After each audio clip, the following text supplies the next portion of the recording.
Hier soir encore, ils étaient environ 200 au jardin des Tuileries. Tout le monde peut se rapater maintenant. 200 jeunes réunis pour faire la fête, danser, chanter, jusqu'à l'intervention de la police vers 1h30 du matin.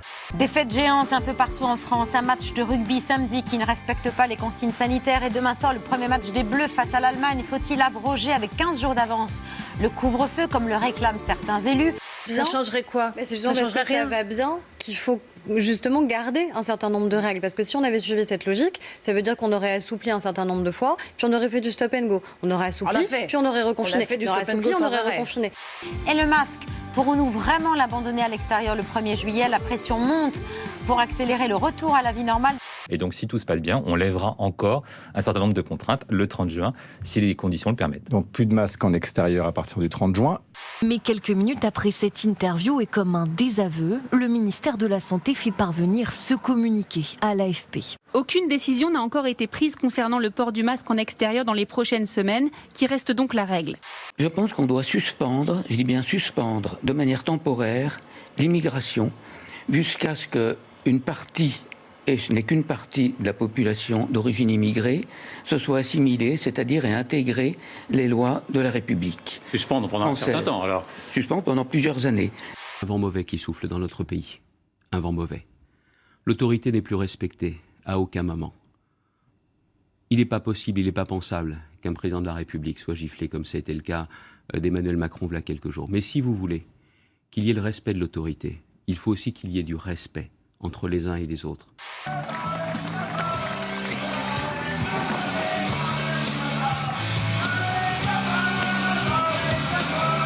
On doit évidemment en appeler à la raison. C'est à chaque fois le fait d'individus isolés. C'est dommage parce qu'ils arrivent à, en quelque sorte, capter l'attention par des actions violentes. Et c'est malheureusement le lot de nos sociétés modernes.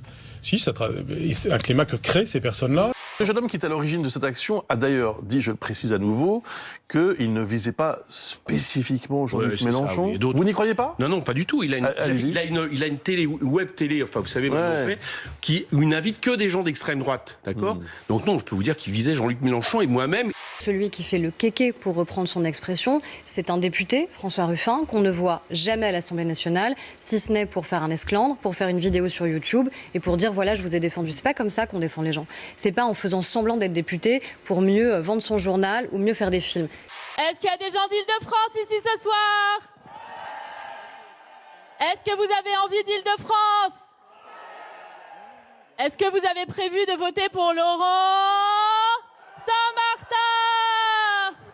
Bon, j'ai l'impression que la réponse est oui. Nous sommes au début de jours nouveaux, difficiles, et ce n'est pas un mot exagéré. Nous allons travailler tous ensemble pour ramener immédiatement le pays à un fonctionnement normal après une longue période de paralysie et de querelles.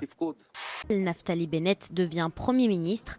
Après 12 ans, Benyamin Netanyahou se retrouve donc écarté du pouvoir, mais annonce rester en politique afin de faire tomber le nouveau gouvernement.